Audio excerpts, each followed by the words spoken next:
to another episode of SwillinGrog's Wonderful World of Beer. This time around I'll be reviewing Wychwood Hobgoblin, 5.2% alcohol by volume, brewed and bottled by the Wychwood Brewery in the United Kingdom. Once again I'm joined by special guest reviewer Tim, who comes all the way from the United Kingdom. Andy, who you may remember from my Lone Star and Sierra Nevada Pale Ale reviews, was going to join us today, but unfortunately he's stuck over in Fremantle, Western Australia.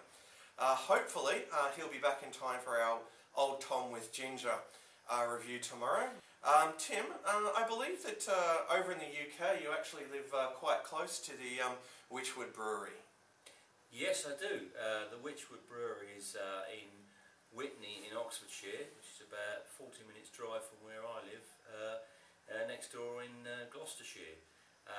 The Hobgoblin is a drink that I have drunk before, and is sometimes served on draft in my local pub, but I've never reviewed it before.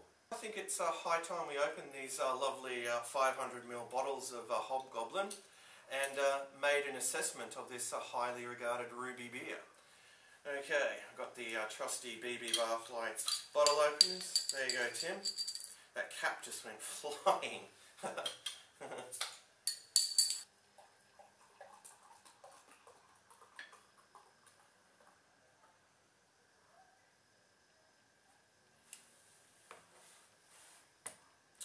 Well, the appearance is a very dark brown colour with a reddish hue. If I hold it up to the light I can definitely see that reddish hue very clearly, but if I pull it back here it's just you know, very dark brown. It's got like a beige head, just a little over a finger there. I think when I poured it there was about 2 fingers. Good. It's a very creamy looking head too, as a matter of fact. Yeah. What do you make of the appearance, Tim? Well, it's as you say, it's a nice deep brown colour, rich looking,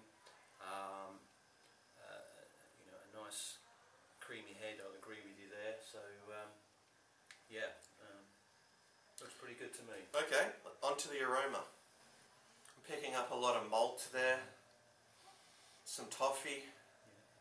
Caramel? Yeah, caramel.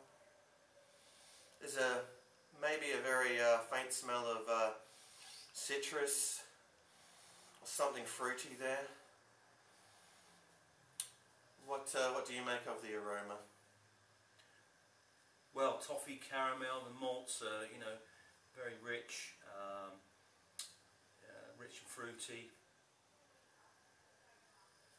Yeah, it's definitely a very pleasant aroma and quite enticing, so I think on that note it's time for the taste test.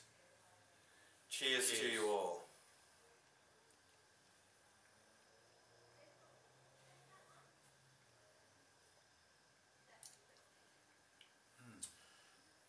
Alright, well the flavour really does follow the nose. I mean, you know, definitely tasting those you know, sweet, you know, caramelly malts there. There's also like a faint sort of hint of chocolate there as well. Yeah, definitely. There's some definite, you know, chocolate, you know, flavour. Undertones. Oh yeah, chocolate undertone, you know, present, you know, in the taste.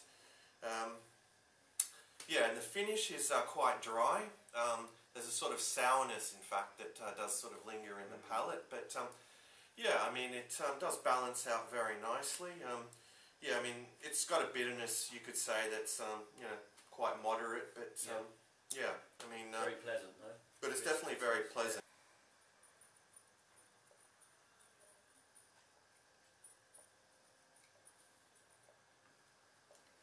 Okay, well, what would we say in terms of its drinkability? Well, it's certainly very drinkable and very sessionable. You could certainly, you know, have a good night, you know, drinking these. The only thing really holding it back, I feel, and I'm only speaking, you know, in terms of, you know, Australia here, is it is quite an expensive like brew here. It's not, you know, competitively priced, but Tim, that might be, you know, that situation might be different over in England, I would imagine. Yes, it is. It's reasonably priced in England, and you know, so it's fortunate if you live over there. But And you can get it on draft too. You can get it on draft, yeah, quite commonly. So yes.